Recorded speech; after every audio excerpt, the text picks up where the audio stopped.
If you were building a new town or city, what's the first structure that you would put up? You might be thinking that my answer is going to be a synagogue, but it's not. We learn the answer from Parshat Vayigash. Yaakov and his family, 70 souls in all, are on their way to Egypt, where Yaakov will be reunited with his son Yosef, whom he had not seen for 22 long years. And the Torah tells us, Ve'et Yehuda shalach lefanav el Yosef, lehorot lefanav Goshna. Yaakov sent Yehuda ahead of the family to Yosef to show Yaakov the way to Goshen. Now this doesn't seem to make sense, because if Yehuda was going to show Yaakov the way, he would need to be alongside him. If he's a few days of journey ahead of him, how's he going to show him the way?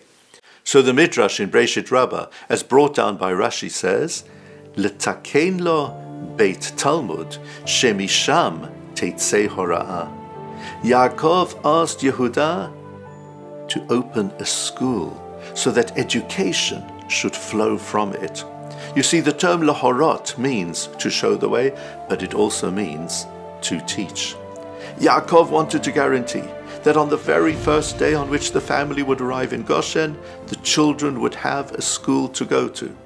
He knew that they were coming into an alien Egyptian environment. In the course of time, the people would integrate into Egyptian society, but it would always be crucially important for them to retain their own independent identity, for them to be rooted in their own faith, loyal to their own traditions, and also important that they should remember how central the land of Israel should always be in their lives. And the way to achieve all of this was to be through a solid and comprehensive education. During this coming week, we'll be fasting on Asara B'Tevet, a fast which records the beginning of all those tragedies which led eventually to the destruction of our temple.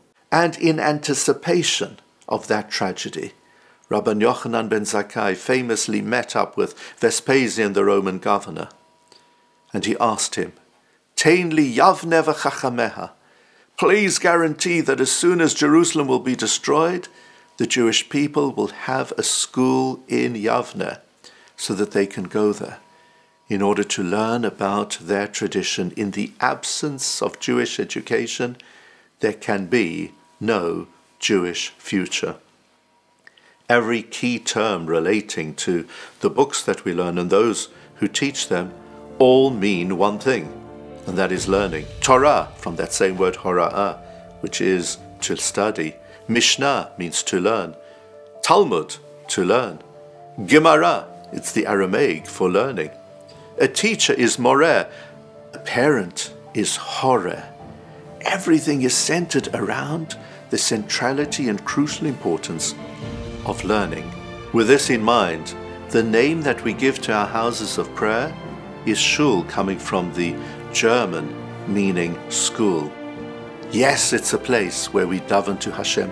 Yes, it's a place where we congregate socially as a community. But primarily, it needs to be a shul, a school, a place of learning. All the way back, Yaakov Avinu taught us a crucial lesson for Jewish survival.